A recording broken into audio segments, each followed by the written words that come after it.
What's going on, everybody? Josh Engleman for Awesemo.com, and I am back with my NBA DFS contenders on DraftKings for Thursday, May 27th. Now be sure to hit that like button, subscribe to the channel, and hit the notification bell so you know when this and all of our other content goes live. Follow me on Twitter at Josh Engleman. It's the only place you're going to get updates to these sim results as we get closer to lock. And finally, let me know in the comments section who is your favorite and least favorite of my contenders for today's slate. We are rounding out the bottom of my top 10 with Mikal Bridges, Bam Adebayo, Yusuf Nurkic, Dame Lillard, and CJ McCollum on the outside looking in. Who will be my favorites? My top 5 plays for today? It's time to find out. First up at number 5, we're going to the center spot, and we're talking DeAndre Ayton. He's 6,300, projected for 34.5. The goal's 42, and he is in the optimal lineup 33% of the time. Ayton's been playing monster minutes. I think that he can go north of this 36 number, but I feel pretty good about it here. And I'm knocking his normal rates down. I've got him just slightly under a fantasy point per minute. He's normally a 1.1 guy. So again, I'm trying to be pessimistic here. 18% usage, 15 points and 11 boards. You get an assist and a half, maybe 2 stocks. But I just think Ayton is priced as if he's playing his regular season run, when in all actuality, he's playing significantly more. Take the salary savings, buy the extra fantasy points, and move on. At number 4, we're going to small forward, and we're grabbing Jimmy Butler. For some strange reason, he's 8,400, projected for 47. The goal is 55.5, and he is in the optimal lineup 33% of the time.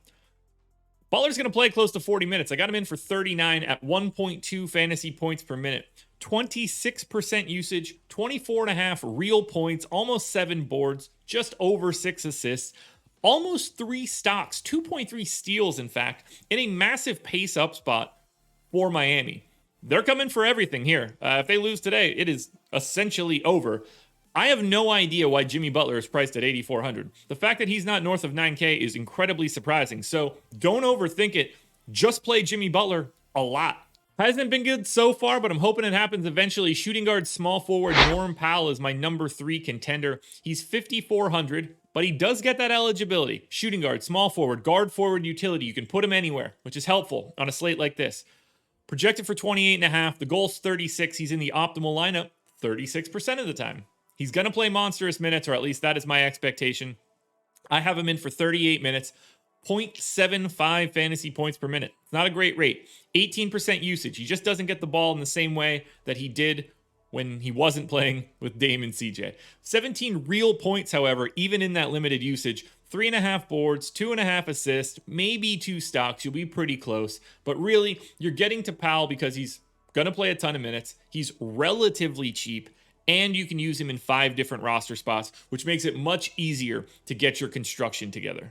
At number 2, once again, I can feel the eyes rolling now. Power forward center eligible Robert Covington. He's 4,400, projected for 24. The goal is 30. He's in the optimal lineup 39% of the time. Now, this is the key here. Robert Covington is just cheap, and he's going to play a lot of minutes. I understand he has a lot of games where he takes 3 shots and scores 14 fantasy points. I'm saying that on average, 18% of the time, he's going to get to 30 fantasy points. That is in line with his game logs. You can go check. 2 out of his last 10, he went for north of 30. When he does that, you're going to need him because value is hard to find on a 3-game slate. And that is the key. We don't get extra salary on days like today, so we need to find it somewhere. I am buying it with Robert Covington's minutes. 10% usage. It's actually like 9.9 or 9.8. 0.7 fantasy points per minute. 8 points, 6 boards, 2 assists, 3 stocks. That's the biggie. If Robert Covington is active defensively, if he can get a couple steals, potentially a block or 2, that is what's going to get you to the promised land. He's going to need to take more than 3 shots, but you got to take your chances somewhere. I will take the dual eligibility on Robert Covington. I don't care about anything other than price and fantasy points, and for right now, he looks like a value. Now, before we get to that number 1 contender, one last reminder, please hit that like button, subscribe to the channel, and hit the notification bell so you know when everything goes live. Then go to twitter.com/Josh Engleman and click the follow button. You want to follow me. It's the only place you're going to get any updates to my sim results as we get closer to lock. Finally, let me know in the comments section who is your favorite and least favorite of my contenders, and who's the guy that you expected to see on this list that you didn't see. Coming in at number 1, and this one's a no-brainer. He's not even close to the rest of the pack. It's Michael Porter Jr., small forward, power forward eligible, just 7,100 for reasons that make zero sense to me. Projected for 43, the goal is 47. He's in the optimal lineup 52% of the time. I've got Porter in for 38 minutes, 1.14 fantasy points per minute. He's got 26% usage, 26 real points, 8 boards, very little else, an assist, a steal, a block.